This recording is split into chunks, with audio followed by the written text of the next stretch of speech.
This past summer, I found myself back in Maui, so of course, I had to drop in on Michael and the Iao Theater. The case we had there was an interesting one, and of all things, it involved a time capsule.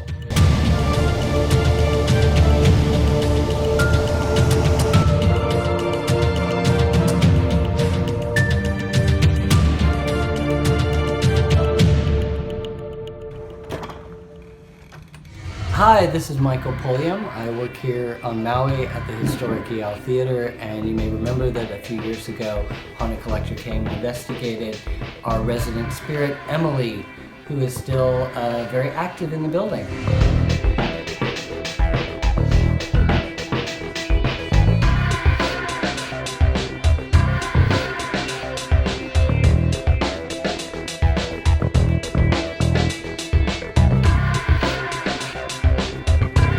Sometimes you'll think you left the attic light on, Right.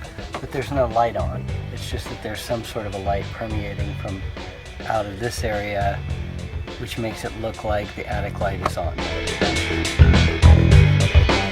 Now here's something I find myself saying over and over again, and this is especially true when it comes to the TV shows. There is no guarantee that when you go to the location, you'll experience the exact same thing as those on TV did when they went. Spirit just doesn't work that way. But it is a good idea to keep an open mind for experiences that you weren't even expecting. I mean, that's what happened to us. I think it's important that we were able to find the stuff in what I call the time capsule. And a wonderful story was that the grandson of the man that probably put that stuff in concrete in the 1920s came to visit and was a big fan of what we did and said, you know, if you ever have any problems with people saying that you shouldn't have opened that, call me, because I'm so happy that this stuff was removed and now it's here on display for all to see. And I think that Emily appreciates the attention, the recognition, and the fact that we kind of honor her here at the theater. I know some people come in and find it a little bit creepy or odd or whatever else you want to throw in there, but I think it's essential to honor the past and the other residents of historical buildings.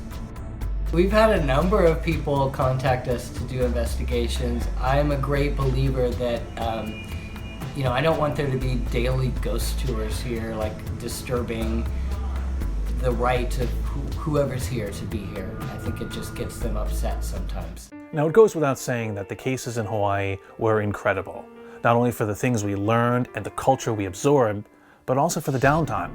I mean, think of it this way. Haunted Collector was a show that was filmed in the winter. So 95% of our cases were in northerly locations. Montana, Michigan. I mean, we froze our asses off more often than not. And when you do cases that involve haunted items and families and or businesses that are in trouble, this starts to weigh on you. And a little downtime, a little tropical R&R is just what we needed.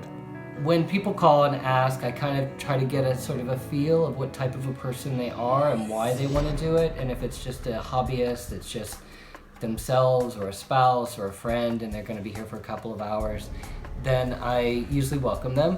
And I, again, probably sound like a crazy person, I start talking to Emma and saying, these people are coming, so if you don't want to be around, that's fine. If you do want to be around, I'm sure they would love it. And on one particular night, the exact moment that their backs were turned away, facing me, I see her walk across the room. And so I think sometimes she likes to play little jokes on us.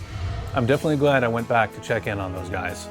And I'd like to thank Michael and the entire staff at the Iao Theater for welcoming me back with such open arms and such warmth.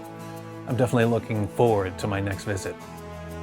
If you're ever on Maui and you want to check out our display and learn more about Emma, just pop on by and say hello. You can contact us through our website, mauionstage.com. There's a lot of fans of Emma out there, and we have some wonderful photographs of her on display here permanently at the historic Iao Theater in Wailuku on Maui.